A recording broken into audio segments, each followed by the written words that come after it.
আজি আমি আহি এজন বিশেষ ব্যক্তিৰ ঘৰত আমি উপস্থিত হৈছোঁ আৰু সেই ব্যক্তিজনৰ ঘৰত তেখেতৰ জীৱনৰ সংগ্ৰামৰ লগতে তেওঁ জীৱনটো উপস্থাপন কৰিবলৈ কিমান কষ্ট কৰিছিলে আৰু তেখেতৰ যি কষ্টকৰৰ বিনিময়ত তেওঁ আজি কিমান সফল হৈছে আৰু তেখেতে কি কষ্ট কৰিছিলে তেখেতৰ জীৱনৰ A to Z আমি জানিবলৈ তেখেতৰ ঘৰত উপস্থিত হৈছোঁ আৰু বলক আমি তেখেতৰ নিজৰ মুখৰ পৰাই তেখেতৰ আমি এই কথাকে জানিব চেষ্টা কৰোঁ। সি আজি এজনৰ ব্যক্তিৰ যি মানে বিশেষ ব্যক্তি বুলি কৈছিলে সেই ব্যক্তিজনৰ কাষ পাইছোঁহি। ইতিমধ্যে তেখেতৰ আমি জনাৰ তেখেতৰ নাম দুটা, এটা কথিত আৰু এটা লিখিত। কথিতটো হ'ল দিগন্ত গগৈ আৰু লিখিতটো হ'ল দীপাংক গগৈ। কিন্তু দীপাংক গগৈয়ে জীৱনৰ সংগ্ৰামৰ কাৰণে জীৱনটো উদযাপন কৰিবৰ কাৰণে তেখেতে বহু কষ্টৰ মাজেৰে আজি উপনীত হৈছেহি। তেখেতৰ আমি প্ৰথমে আমি এই অনুষ্ঠানলৈ স্বাগতম জনাইছোঁ, আপোনাক অনুষ্ঠানলৈ স্বাগতম জনাইছোঁ আৰু আপোনাৰ জীৱনৰ সংগ্ৰামৰ A to Z জানিবলৈ আমি আজি আপোনাৰ ওচৰত উপস্থিত হৈছোঁ। কি ক'ব প্ৰথমতে আপোনাৰ জীৱনটো কেনেকৈ আৰম্ভ কৰিবলৈ আমি চিন্তা কৰিছিলে? হয়, প্ৰথমে মই তোমালৈ ধন্যবাদ জ্ঞাপন কৰিছোঁ আমাৰ নিচিনা মানুহৰ পৰা বিশেষ জানিবলৈ অহাৰ কাৰণে। মোৰ জীৱনটো সঁচাকৈ বৰ দুখীয়া পৰিয়ালৰ পৰা আহিছোঁ আৰু আজি এই অৱস্থা পাইছোঁহি। যিহেতু তেখেতে জীৱনৰ সংগ্ৰামৰ লগতে জীৱনৰ বহু কাম কাজ কৰি গৈছে আৰু বিশেষভাৱে তেখেত এজন ড্ৰাইভাৰ। আমাৰ ড্ৰাইভাৰ বুলি ক'লে আমাৰ সমাজত যিহেতু আমাৰ বহু ব্যক্তিয়ে তাৰ কিছু ব্যক্তিয়ে ড্ৰাইভাৰ বুলি ক'লে বহুতে তেওঁলোকক মানে ভাল চকুৰে নাচায়, তাক লৈ আপুনি কি মন্তব্য ক'ব? হয়, আজিকালি আপোনালোকে জানেই যে আমাৰ ড্ৰাইভাৰ বুলি ক'লেই মানুহে বহু ইটিকিং সূচক কিছুমান কথা কয়, আমাক সন্মানটো প্ৰায় নিদিয়েই। আৰু আজিকালি অৱশ্যে অলপ পৰিৱৰ্তন হৈছে, আজিকালি অলপ মানুহে ড্ৰাইভাৰবিলাকক মৰম কৰিবলৈ লৈছে, নকৰাও নহয়, সেই তেনেকৈ। যিহেতু ড্ৰাইভাৰ এজনে নিজৰ জীৱনৰ নেওচিক জীৱনটোৰ মানে আনক উচৰ্গা কৰি বা জীৱনটো নিজৰ কথা চিন্তা কৰি নিজৰ পৰিয়ালৰ কথা চিন্তা নকৰি নিজৰ ঘৰখনৰ কথা চিন্তা নকৰি জীৱনটোৰ তেখেতে আন এজন জীৱনক যিসকল যাত্ৰী হৈ যায় তেওঁলোকক জীৱনৰ কথা চিন্তা কৰি তেখেতে এটা উপযুক্ত গন্তব্যস্থান পোৱাইগৈ। কিন্তু আপোনালোকৰ ড্ৰাইভাৰ সমাজৰ পৰা যিকোনো ড্ৰাইভাৰ আপোনালোক নহয় A to Z ড্ৰাইভাৰসকলক এই যিসকল যাত্ৰীয়ে আজিলৈকে ধৰক তেওঁক গন্তব্যস্থান পোৱাই দিয়াৰ পাছত আপোনালোকক কোনো যাত্ৰী আপোনালোকক কিবা ধন্যবাদমূলক কিবা ভাল কিবা শব্দ কৈ যায়নে? নাই, তেনেকুৱাকৈ আজিকালিতো তেনেকৈ নকৰেই। আমিতো এজন পেচেঞ্জাৰক আমি যিমান সসন্মানেৰে গাড়ী উঠাই লৈ যাওঁ, তেওঁলোকৰ গন্তব্যস্থান পোৱাওগৈ। কোনোবা যায় অফিচলৈ, কোনোবা যায় স্কুললৈ, নানা ধৰণৰ কামত মানুহবিলাক যায় আৰু আমি সময়মতে আমি পোৱাবলৈ সদায় চেষ্টা কৰোঁ। তথাপিতো যেতিয়া আমি পোৱাই দিওঁ সময়মতে, নামি যোৱা সময়ত মানুহবিলাকে ধন্যবাদ বুলি দিয়াটো বাদেই কথা, ভালকৈ মাত এষাৰো দি যাবলৈ পাহৰে বা নিদিয়ে। সেইটোৱে আচলতে তেনেকৈ চলি আছে। আমাৰ ড্ৰাইভাৰ বুলি ক'লে আৰু চবেই সদায় ইটিকিং সূচক মন্তব্যই দি যাবলৈ বিচাৰে। কিন্তু এটা কথা মই জানিব বিচাৰোঁ আপোনাৰ পৰা, যিহেতু আমাৰ ড্ৰাইভাৰ সমাজক বা যিকোনো এখন গাড়ীয়ে যদি সৰু গাড়ীখনক খুন্দিয়াই, যদি সৰু গাড়ীখনৰ যদি দুখে থাকক, কিন্তু প্ৰত্যেকজন মানুহেই ডাঙৰ গাড়ীখনক দোষাৰোপ কৰিব বিচাৰে। কাৰণটো আপুনি কি বুলি ক'ব এইটো? হয়, সৰু গাড়ীবিলাকে মেক্সিমাম সৰু গাড়ীবিলাকে ডাঙৰ গাড়ীবিলাককেই দোষ দিয়ে, কিন্তু দোষটো কৰে সৰু গাড়ীবিলাকেই। কাৰণ সৰু গাড়ীবিলাক আচলতে কোনোবাই গাড়ী এখন কিনে আৰু চলায়, গাড়ী চলোৱা যিটো অভিজ্ঞতা থাকিব লাগে তেখেতলোকৰ প্ৰায় নাথাকেই। আজি লাইচেঞ্চখন উলিয়াইছে আৰু গাড়ীখন কিনিছে আৰু চলাইছে, কিন্তু যিকণ ৰাস্তাৰ যিবিলাক ৰুল ৰেগুলেশ্যন তেখেতলোকে প্ৰায় অমান্য কৰা দেখা যায়। আৰু আমি ডাঙৰ গাড়ী চলোৱাবিলাকে যদি তেখেতলোকক বচাবলৈ চেষ্টা নকৰোঁ, হয়তো তেখেতলোকে আজিলৈকে বহুত গাড়ী তেনেকুৱা এক্সিডেণ্ট হ'লহেঁতেন, কিন্তু ডাঙৰ গাড়ীবিলাকে দোষ দিয়ে। উপায় নাই, এইটো আমি মানি ল'বলগীয়া হয়। এতিয়া আমি আপোনাৰ জীৱনৰ ল'ৰালিকালৈ উভতি যাম। যিহেতু আপুনি জীৱনৰ নিশ্চয় পঢ়া শুনাটো সকলোৱে কৰে, আপুনিও কৰিছিলে, আপুনি কোন স্কুলৰ পৰা আপুনি মানে পঢ়া শুনা কৰিছিলে? হয়, মই সৰুকালতে আমাৰ এই 341 নং নাগিনজুৰি প্ৰাথমিক বিদ্যালয়ত LP স্কুল শেষ কৰি আমাৰ ৰাইদাংজুৰি হায়াৰ ছেকেণ্ডেৰী পঢ়িছিলোঁ। 1997 চনত মই হায়াৰ ছেকেণ্ডেৰী পাছ কৰিছিলোঁ আৰু প্ৰায় 98 চনৰ মানৰ পৰা মই গাড়ীৰ লগত জড়িত হৈ পৰিছিলোঁ। আপোনাক যিহেতু গাড়ীৰ লগত আপুনি জড়িত হৈ পৰিছিলে, গাড়ীৰ লগত জড়িত হ'লে আপোনাক কোনোবাই এটা শিক্ষা দিছিলে নে আপুনি নিজৰ মনেৰে ধৰিলে যে মই গাড়ীৰ লগত উপনীত হওঁ, নে মই আৰু মানে ধৰক পঢ়া শুনা নকৰোঁ, আপুনি চাকৰি নকৰোঁ, নে আপুনি গাড়ীৰ লগত মানে গাড়ী চলাম, আপোনাক কোনোবাই এইটো কথাটো কৈছিলে নেকি? হয়, তেনেকৈ কৈছিলে বাৰু কোৱাটো, কিন্তু সেই সময়ত আমাৰ জানে সেই সময়ত আমাৰ অসমত 97, 98, 99 এনেকুৱা চনবিলাকত আমাৰ অসমৰ যে ৰাজনৈতিক হেৰিটো বৰ বেয়া আছিলে, বৰ জটিল পৰিস্থিতি এটা দেখি আমাৰ দেশখন চলি আছিলে। সেই সময়ত আমাৰ ডেকা ল'ৰা ছোৱালীবিলাকৰ মনবোৰ খুব ভাগি গৈছিলে। সেই সময়ত খুব সম্ভৱ AGP চৰকাৰ দিন আছিলে নেকি। আৰু সেই তেনেকুৱাতে লগৰবিলাকে পঢ়ি শুনি চাকৰি বিচাৰিলে, লাখ লাখ টকা চাকৰি, 2-3 লাখ টকা চাকৰি পইচা দি তেখেতলোকে চাকৰিত সোমালে। আমিতো দুখীয়া মানুহৰ ল'ৰা আছিলোঁ, গতিকে কি কৰিম কি নকৰিম সেইবোৰ ভাবি চিন্তি ওচৰৰে দুজনে ক'লে যে গাড়ীতে সোমা, গাড়ী কাম শিক। আৰু তেনেধৰণে উপায় নাপায়, একো কৰ্ম, খেতিয়ক মানুহ, অকল খেতিত গৈনো কি কৰিম, বিজনেছ কৰিবলৈও দেউতাই পইচা দিব নোৱাৰে। সেই সময়ত অৱস্থা আমাৰ একেবাৰে বেয়া, গতিকে গাঁৱৰ দুজনে কোৱাৰ কাৰণে গাড়ী কাম শিকি আজি এই অৱস্থা। ঘৰত ককাই ভাই কেইজন আপোনালোকৰ? হয়, মোৰ ভাইটি এজন আছে আৰু মোৰ বাইদেউ আছিলে 4জন। এতিয়া আপুনি যিহেতু এখন ঘৰ সংসাৰ পাতিলে, ঘৰ সংসাৰত আপোনাৰ কোন কেনেকৈ আছে? মোৰ পৰিবাৰ আৰু মোৰ ল'ৰা এটা। ল'ৰাজনে কি কৰি আছে? ল'ৰাটো এতিয়া BSc এইবাৰ লাষ্ট ছেম। এইখিনি এটা কথা কৈছোঁ যে উত্থাপন কৰিছোঁ, যিটো ড্ৰাইভাৰ বুলি ক'লে মানুহে সকলোৱে চকুত বেয়া চকুৰে তেওঁলোকক চায় আৰু তেওঁলোকক বেয়া বুলি কয়, কিন্তু এতিয়া প্ৰজন্মই কিছু ক্ষেত্ৰত নকৰে। কিন্তু এটা কথা উত্থাপন কৰিছোঁ যে গাড়ী চলাই মানুহে স্বাৱলম্বী হ'ব পাৰে নে নোৱাৰে? হয়, সেইটো এটা বৰ আজিৰ দিনত বৰ গুৰুত্বপূৰ্ণ প্ৰশ্ন। আজিৰ দিনত গাড়ী চলাই চলিবলৈও দিগদাৰ হ'ল, যিহেতু জানে চবফালে মূল্য বৃদ্ধি ইমানেই মূল্য বৃদ্ধি হৈছে, কিন্তু আমাৰ গাড়ী চলোৱা মানুহবিলাকৰ ইনকামটো তেনেকৈ বৃদ্ধি হোৱা নাই। গতিকে পাৰিব চলিব যেনে তেনে সমাজৰ লগত, যেনেকৈ আমাৰ দুখীয়া সমাজ এখনৰ লগত যেনে তেনে খোজ মিলাই চলি থাকিব পাৰিব, বিশেষ তেনেকৈ বাহিৰে একো কৰিব নোৱাৰে আজিৰ দিনত। আপুনি গাড়ী চলোৱাৰ উপৰিও আৰু গাড়ীলৈ অহাৰ আগত বা গাড়ীলৈ সোমোৱাৰ আগত কিবা আপুনি বেলেগ কাম কৰিছিলে নেকি?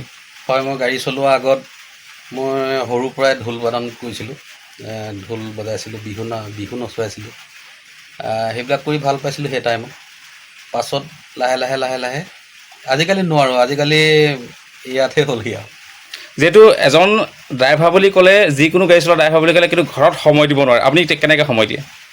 হয়, আমি 6 মাহত আমি প্ৰায় 12 মাহত আমি প্ৰায় 6 মাহেই ঘৰত টাইম দিব নোৱাৰোঁ। কাৰণ ৰাতিপুৱা ওলাওঁ, গধূলি সোমাওঁ। কেতিয়াবা আপোনাৰ ৰাতিপুৱাই ওলাই যাওঁ, ৰাতিপুৱা সোমাওঁহি, আকৌ ৰাতিপুৱাই লগালগে ওলাই যাব লাগে। প্ৰায় 6 মাহ 7 মাহ আমাৰ তেনেকৈয়ে যায়। বাকী আপোনাৰ ৰাতিপুৱা আমি প্ৰায় 8টা বজাত ঘৰৰ পৰা ওলাই যাওঁ আৰু 4টা বজাত পাওঁ। তেনেকৈ চলি আছোঁ আৰু। যিহেতু আপুনি ৰাতি নৈশ বাছো মানে আপুনি যাব লগা হয়, নৈশ যাত্ৰা কৰিব লগা হয়, যিহেতু আমি এটা কথা ক'ব লাগিব যে মানুহে কয় ৰাতি ৰাস্তাত ভূত পেট ওলাই বুলি কয়, কিন্তু আপুনি ক'ৰবাত লগ পাইছে নেকি, দেখা পাইছে নেকি কেনেকুৱা? মই তেনেকুৱা ভাবিবলৈ গ'লে মই সঁচাকৈ ভূত বুলি বস্তুটোতো আমি বিশ্বাস কৰিবলৈ টান পাওঁ, কিন্তু বিশ্বাস নকৰিও থাকিব নোৱাৰি। হয়, তেনেকুৱা এটা ঘটনা নঘটা নহয়, এবাৰ ঘটিছিলে আমাৰ ওচৰতে মাধৱপুৰ তেল ডিপুটোৰ সন্মুখতে তেনেকুৱা এটা ইনচিডেণ্ট হৈছিলে। হয়, যিহেতু এতিয়া নতুন প্ৰজন্মই বহুতে গাড়ী শিকিছে বা গাড়ী চলাইছে, বা যিকোনো গাড়ী হওক, আপোনাৰ সৰু গাড়ী ডাঙৰ গাড়ী, যিহেতু মই এটা কথাই কৈছোঁ যে যাত্ৰীবাহী বিশেষকৈ গাড়ীৰ কথা কৈছোঁ, যাত্ৰীবাহী সৰু হওক ডাঙৰ হওক, যাত্ৰীবাহী গাড়ীৰ কথা কৈছোঁ, তেওঁলোকক আপুনি কি মানে নিৰ্দেশ দিব, তেওঁলোকক কি মানে উপমা দিব আপুনি? হয়, আজিকালি যিবিলাক ল'ৰা নতুনকৈ গাড়ী চলাবলৈ আহিছে বা গাড়ী শিকি আছে, গাড়ী কামবোৰ শিকি আছে, শিকক, খুব শিকিলে ভাল, বিদ্যা এটা সদায় শিকি থ'ব লাগে। কিন্তু গাড়ী এখন চলাবলৈ ইমান সহজ নহয়। আমি গাড়ীখন ফটকৈ আমি চলাব পৰা নাছিলোঁ। আজি মোৰ গাড়ী চলোৱা প্ৰায় 25 বছৰ 26 বছৰ সোমাই আছে। প্ৰথমে আমি গাড়ী কামবিলাক শিকি লৈছিলোঁ, যাতে মেকানিকৰ ওপৰত 100% ভৰসা কৰি গাড়ী এখন চলাবলৈ শিকিব নালাগে। তাৰে প্ৰায় 50% কাম হ'লেও, 50% নোৱাৰিলেও 20% কাম হ'লেও নিজে জানিব লাগিব। আৰু তাৰ লগতে ট্ৰেফিক ৰুল ৰেগুলেশ্যন আছে, আজিকালি ট্ৰেফিক আইনবিলাক জানেই, বহুত কাঢ়া হ'ল। গতিকে সেই ৰুল ৰেগুলেশ্যনবিলাক ফ'ল' কৰি শিকি লৈ চলাবলৈ আহিলে ভাল আৰু। এইখিনি এটা কথাও আপোনাক মই সুধিব বিচাৰিছোঁ, দ্বিতীয় অফিচে এখন লাইচেঞ্চ দিলেই যে তেওঁ ড্ৰাইভাৰ বুলি আপুনি যুক্তি বুলি ভাবিবনে? এইটো কেতিয়াও নহয়। মেইন অভিজ্ঞতাটোহে মেইন কথা। এনেকুৱা এটা টাইম আছিলে দ্বিতীয় অফিচত লাইচেঞ্চখন পইচা দি দিলেই লাইচেঞ্চখন পায়, কোনো ইণ্টাৰভিউ অবিহনে। আৰু সেই তেনেকৈ যিকেইজনে লাইচেঞ্চ উলিয়াই গাড়ী চলাইছে সেইবিলাকৰ কাৰণে এক্সিডেণ্টো নোহোৱা নহয়, বেছিকৈ তেখেতলোকৰ কাৰণে হয়। গতিকে প্ৰথমে গাড়ী কাম শিকক, ট্ৰেফিক ৰুল ৰেগুলেশ্যন শিকক, তাৰপিছত গাড়ী চলাওক। আপুনি এতিয়া বৰ্তমান ক'ৰ পৰা ক'লৈ গাড়ী চলাই আছে? হয়, মই এতিয়া বৰ্তমান মই দিনত গাড়ী চলাই আছোঁ আমাৰ পানীখেতিৰ পৰা যোৰহাটলৈ। আৰু আপুনি এতিয়া যিহেতু দিনত গাড়ী চলাই আছে, আপোনাৰতো কেতিয়াবা ৰিজাৰ্ভ থাকে, আকৌ লাইনৰ পৰা আহি আপুনি নিশ্চয় ৰিজাৰ্ভত যাব লগা হয়। কিন্তু তেতিয়া আপোনাৰ কষ্টটো ধৰক বহুত কৰিব লগা হয়। কিন্তু মানে তেনেকুৱা বহুত ড্ৰাইভাৰ আছে যে কিছুমানে দিনত লাইনত যোৱাৰ লগে ৰাতি কি কয়, নাই মই দিনত যোৱাৰ লগে লগে ৰাতি কিছুমান যাবলৈ মানে নিবিচাৰে। কিন্তু আপুনি সেই মানে তেখেতলোকক কি ক'ব? যিহেতু কামটো কৰিবই লাগিব, কাম সদায় কামেই, সৰু কাম ডাঙৰ কামেই। কিন্তু কিছুমান মানুহে মানে ধৰক মদ খাই গাড়ী চলায়, কিছুমান মানে তেনেকুৱা ধৰক নিচাযুক্ত দ্ৰব্য লৈ গাড়ী চলায়, তেখেতলোকক আপুনি কি মানে ক'ব? প্ৰথম কথা, আমাৰ অসমৰ বৰ্তমান মুখ্যমন্ত্ৰী হিমন্ত বিশ্ব শৰ্মাক এটা কাৰণে ধন্যবাদ দিব লাগিব। তেখেতৰ শাসনৰ কালতেই আমাৰ ড্ৰাইভাৰবিলাকে মদ খোৱাটো বন্ধ কৰিছে। সেইটো কাৰণে তেখেতক মোৰ ফালৰ পৰা ধন্যবাদ জ্ঞাপন কৰিছোঁ। আৰু দ্বিতীয়তে কোনো আমাৰ ড্ৰাইভাৰসকলে মদ খাই গাড়ী কেতিয়াও চলাব নালাগে। আৰু মদ খাই গাড়ী চলালে জানেই কি হয়, নিজৰ লগতে নিজৰ পৰিয়ালটো ধ্বংস হৈ যায়, লগতে নিজৰ মা দেউতা থাকেই। গতিকে মই অনুৰোধ জনাম, যিসকলে মদ খাই গাড়ী চলায় তেখেতলোকে সেই মদটো মোৰ পৰাপক্ষত তেখেতলোকে মদটো একেবাৰে এৰি দিয়াই উচিত। আমাৰ ড্ৰাইভাৰসকলৰ প্ৰতি মোৰ সেইটোৱে অনুৰোধ, বৰ্তমান যুগত আজিকালি গাড়ী মটৰ ৰাস্তাত বেছি হ'ল। সেইটো কাৰণে নিজকে খুব কেয়াৰফুলি গাড়ীবিলাক চলাব। আৰু ঘপককৈ দুদিনমান গাড়ীখনত কাম শিকিয়ে ষ্টেৰিঙত বহিবলৈ চেষ্টা নকৰিব। কাৰণ আজিকালি জানেই সৰু সৰু গাড়ীবিলাকে দুখ কৰে, ডাঙৰ গাড়ীবিলাকক দুখ হয়। গতিকে মই তেখেতলোকক সেইটোৱে অনুৰোধ জনাম যে ভালধৰণে কাম বন শিকি গাড়ী চলাব। যিহেতু আপুনি বাছ চলায়, এতিয়া আমি জানিছোঁ যে বাছ চলায়, আপুনি বাছখন চলাই ধৰক যিকোনো যাতায়াত কিমান দূৰ পৰ্যন্ত আপুনি মানে যাতায়াত কৰিছে? হয়, আমি কেতিয়াবা বহুত দূৰ দূৰ যাবলগীয়া হয়। আজি এনেই আমাৰ অসমৰ ভিতৰতেতো আমি কেতিয়া যাব লাগে কোনো হিচাপেই নাই। যেতিয়াই বোলে আজি ধুবুৰী যাব লাগে ধুবুৰী গুচি যাব লাগিব, আজি বোলে পৰশুৰাম কুণ্ড যাব লাগিব আমি যেতিয়া তেতিয়া গুচি যাওঁ। কিন্তু বাহিৰলৈও যাওঁ, অসমৰ বাহিৰো হৈ গৈছোঁ, যেনে ছাউথ ইণ্ডিয়া গৈছোঁ, উত্তৰ ভাৰত এতিয়া যাম অহা 20 তাৰিখে। তেনেদৰে ছাউথ ইণ্ডিয়া একদম কন্যাকুমাৰীলৈকে গৈছোঁ। আৰু বাহিৰত গাড়ী চলাই পাইছোঁ। আৰু বাহিৰত গাড়ী চলোৱা এক্সপিৰিয়েঞ্চটো কেনেকুৱা আপোনাৰ? অসমত চলোৱা এক্সপিৰিয়েঞ্চ আৰু বাহিৰত চলোৱা এক্সপিৰিয়েঞ্চটো কেনেকুৱা আপোনাৰ? সম্পূৰ্ণই পৃথক। আমাৰ প্ৰথম কথা, আমাৰ অসমৰ ৰাস্তা একেবাৰে অৱস্থা বেয়া, এইটো সকলোৱে জানে। বাহিৰত কি হয়, বাহিৰত আপুনি নাই ট্ৰেফিক জাম পাব, নাই ৰাস্তা বেয়া পাব। সেইবিলাকৰ ৰাস্তা আহল বহল, 4 লেন 6 লেন তেনেকুৱা পায়। এক্সপ্ৰেছ হাইৱে আছে, চেন্নাই এক্সপ্ৰেছ হাইৱে, এইবিলাকত গাড়ী চলাই আহিছোঁ। তাত আকাশ পাতাল পাৰ্থক্য আমাৰ অসমৰ তুলনাত। বাছ চলায় আৰু বাছ চলোৱাৰ যিসকল কৰ্মচাৰী আছে তেখেতলোকক চৰকাৰৰ ফালৰ পৰা কিবা সাহাৰ্য বা অনুদান প্ৰদান কৰিছেনে, নে চৰকাৰে কিবা আপোনালোকক চকু মেলি চাইছেনে? হয়, এই বিজেপি চৰকাৰখন অহাৰ পৰা লকডাউনতে আমাৰ চৰকাৰৰ ফালৰ পৰা আমাক এটা অনুদান আগবঢ়াইছিলে 10,000 টকাকৈ। লকডাউনত যিহেতু আমি গোটেই ৰাইজৰ অৱস্থা বেয়া হৈ পৰিছিলে, আমাৰ লগতে আমাৰ ড্ৰাইভাৰসকলেও অৱস্থা বেয়া হৈছিলে। কিন্তু সেই লকডাউনৰ মাজতো আমি গাড়ী চলাই থাকিবলগীয়া হৈছিলে। তেতিয়াই হিমন্ত বিশ্ব শৰ্মাই তেতিয়াই আমাক 10,000 টকা অনুদান দিছিলে আৰু আমি পালোঁ। আপুনি যিহেতু পানীখেতিৰ পৰা যোৰহাট টাউনলৈ আপুনি বাছ চলায়, কিন্তু এটা কথা মই নিজেও দেখিছোঁ বা আপুনিও নিজে এটা মানে অনুভৱ কৰে যে আমাৰ যিহেতু আগতে যোৰহাটৰ যিটো বাছ ষ্টেণ্ড আছিলে, সেই বাছ ষ্টেণ্ডটো ইতিমধ্যে বিলুপ্ত বুলি আমি প্ৰায় গম পাইছোঁ। আৰু তিতাবৰৰ যিখন টাউন নহয়, তাতো আমাৰ ইতিমধ্যে বাছ ৰাখিব পৰা জেগা নাই, বহলাটো জেগা নাই। কিন্তু তাক লৈ ধৰক আপোনাৰ অনুভৱ কি? ধৰক আপোনাক বাছ ষ্টেণ্ডত ৰাখিবৰ কাৰণে উপযুক্ত এটা জেগা ঠাই লাগেনে? লাগে, হয়। হয়, সেইটো এটা আমাৰ বৰ্তমান বাছবিলাকৰে হওক, যাত্ৰীসকলৰে হওক, এইটো এটা যথেষ্ট এটা ডাঙৰ বিষয়। আজিলৈকে কিন্তু কোনো গুৰুত্ব দিয়া নাই কথাটো। কাৰণ আমি পানীখেতিৰ পৰা যাওঁ বৰহোলাত গাড়ীখন 10 মিনিটৰ কাৰণে আমি 10 মিনিটৰ মূৰে মূৰে গাড়ী চলাওঁ 10 মিনিটৰ কাৰণে বৰহোলা চাৰিআলিত আমাৰ বাছখন ৰখাবলৈ জেগা নাই তাৰ পৰা গৈ তিতাবৰ পাওঁ তিতাবৰটো আমি 10 মিনিট তিতাবৰত প্ৰায় 5 মিনিট 2 মিনিট এনেকৈয়ে ৰওঁ তাতো ৰখিবলৈ জেগা নাই যোৰহাট বাছ ষ্টেণ্ড বুলিবলৈ আজিকালি নাইকিয়া হ'ল পুৰণা যিটো অল্ড বালিবাটৰ সন্মুখত বাছ ষ্টেণ্ড আছিলে সেই বাছ ষ্টেণ্ডটো বৰ্তমান নাই অস্থায়ীভাৱে আমি গাড়ীবিলাক ৰখাওঁ 15 মিনিটৰ কাৰণে তাতো খেদু অৱস্থা কিন্তু সেইটো এটা বৰ ডাঙৰ সমস্যা হৈ এদিন থিয় দিব আমাৰ নগাবাদ বৰহোলা তিতাবৰবাসীৰ কাৰণে ৰাইজৰ কাৰণে কিন্তু এদিন বাছ ৰখাবলৈ জেগা নাইকিয়া হ'ব আৰু আমাৰ এইটো ছাইডৰ যাত্ৰীসকলে বহুত ডাঙৰ অসুবিধাত পৰিব এইটো মালিক পক্ষই তাৰ লগত একো যোগাযোগ কৰা নাই নেকি এইটো বিভাগীয় কৰ্তৃপক্ষৰ লগত মালিক পক্ষই অস্থায়ীভাৱে যোগাযোগ কৰি ৰাখিছে চৰকাৰৰ ফালৰ পৰাও কোনো গুৰুত্ব নাই অস্থায়ীভাৱে যে বাছ ষ্টেণ্ডটো যেনে তেনে সেইখিনি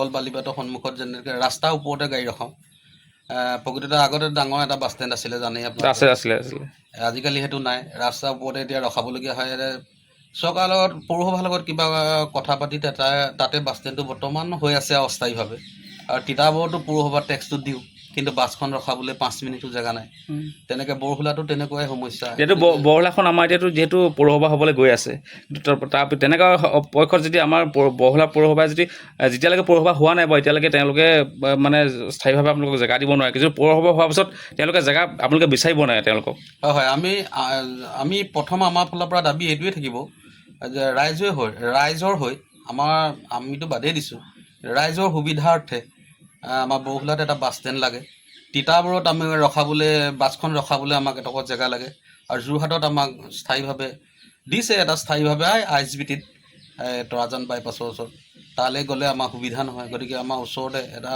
স্থায়ীভাৱে জেগা দিয়াটো আমি দাবী কৰোঁ